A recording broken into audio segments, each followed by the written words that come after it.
Hey, I'm Steven Santana with Luscious Magic. I'm here to tell you all the gaming news that happened on today, February 2nd, 2014, so let's get right to it.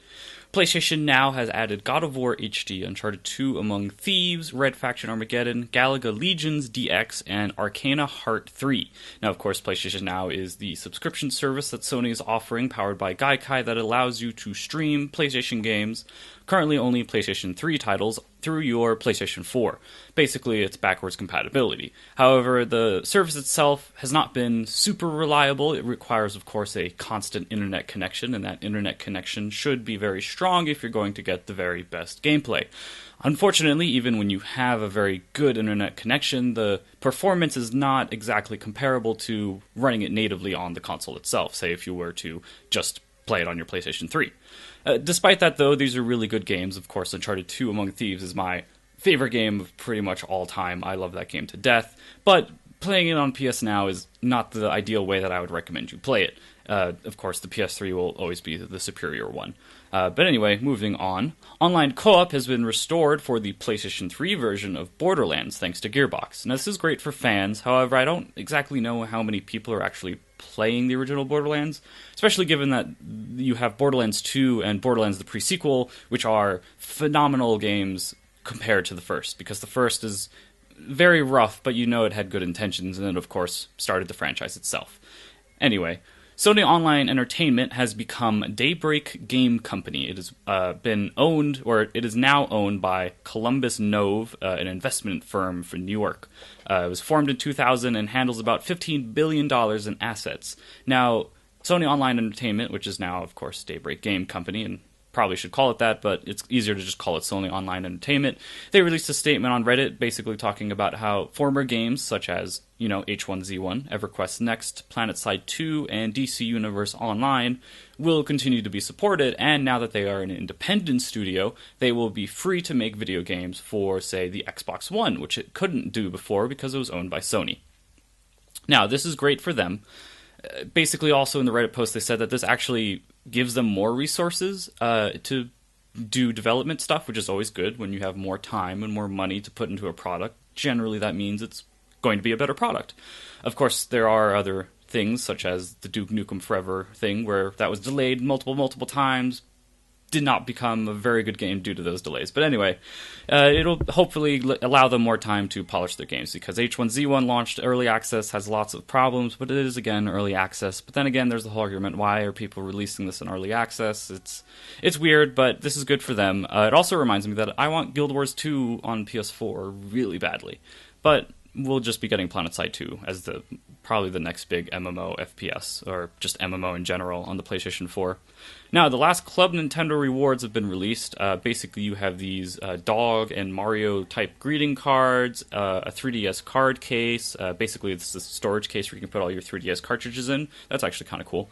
Then there is the Animal Crossing cards, come in blue and pink variety, some pouches for your 3DS, a little carrying pouch so it doesn't get scratched up and stuff. Some posters, Majora's Mask bag, which doesn't look that great actually. A lot of people were talking like, oh man, it's Majora's Mask. It's a tote bag. It has a little Majora's Mask thing on it. It doesn't matter. Mario 8-bit shirt, and a lot of digital games that are available for purchase through the coins instead of purchase through regular dollars. So that's pretty cool. These are like nice little things, not exactly something that, the doors are going to get bust down for, but I don't know, it's nice for Club Nintendo people, and it's, sad to see the service go away, but I'm more curious to see what Nintendo replaces it with.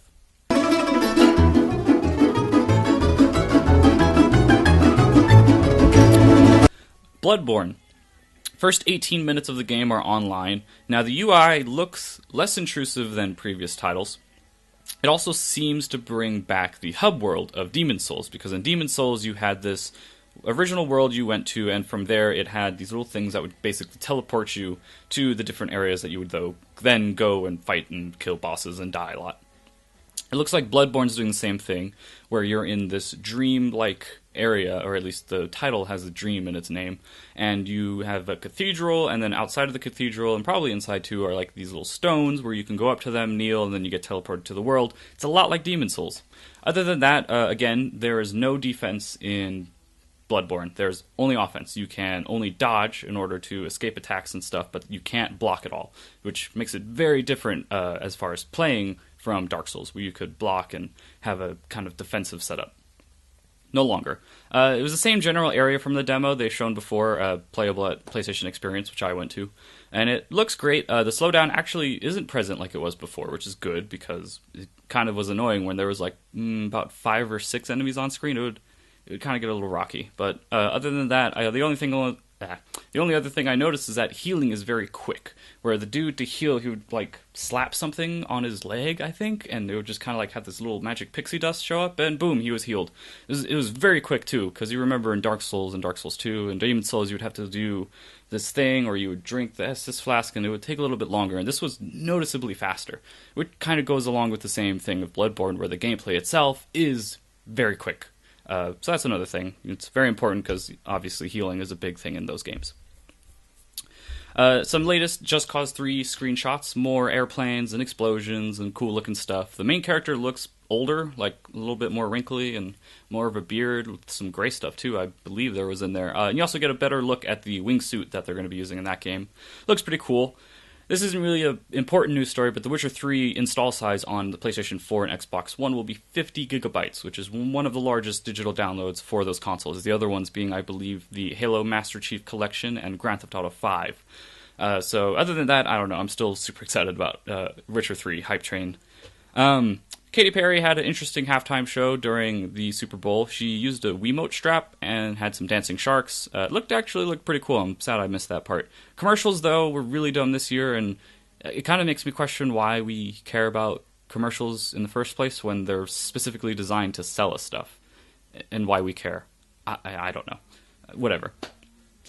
On a somber note, Rooster Teeth, Monty has passed away. He was the animator for Ruby, the animated series featuring the female cast. Best wishes to friends and family, people who knew him, loved him, only kind things to say about him. So, thoughts go out to his friends and family. Hope they're doing well. Hope everyone is recovering from the loss.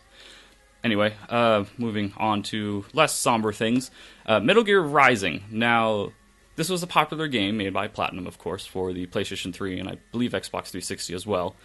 It kind of was teased, or at least a sequel for it was teased, during the Taipei Game Show.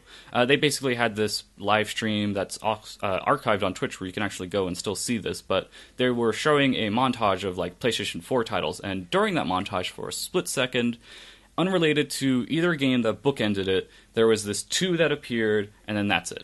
And it was only there for like a second or 2, and that's it. But the 2 itself looks a lot like the Metal Gear Rising font.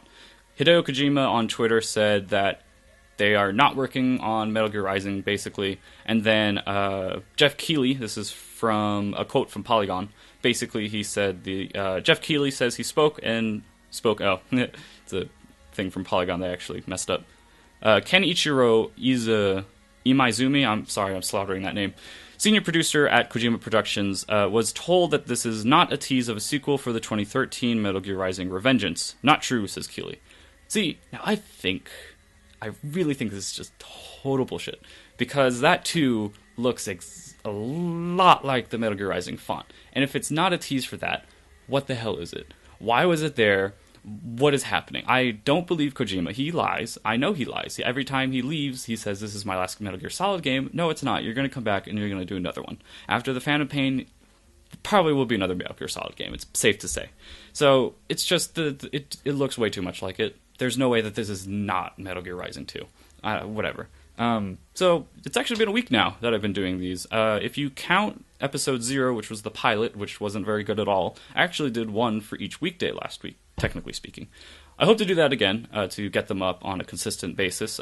Despite being very rough, I've actually enjoyed doing these. It has helped, like I said, to set out to where I'm getting more comfortable talking to the camera alone, because it's very awkward. It's also helping me with like getting the correct posture, getting actual lighting that works well with, actually having correct lighting where you can see me.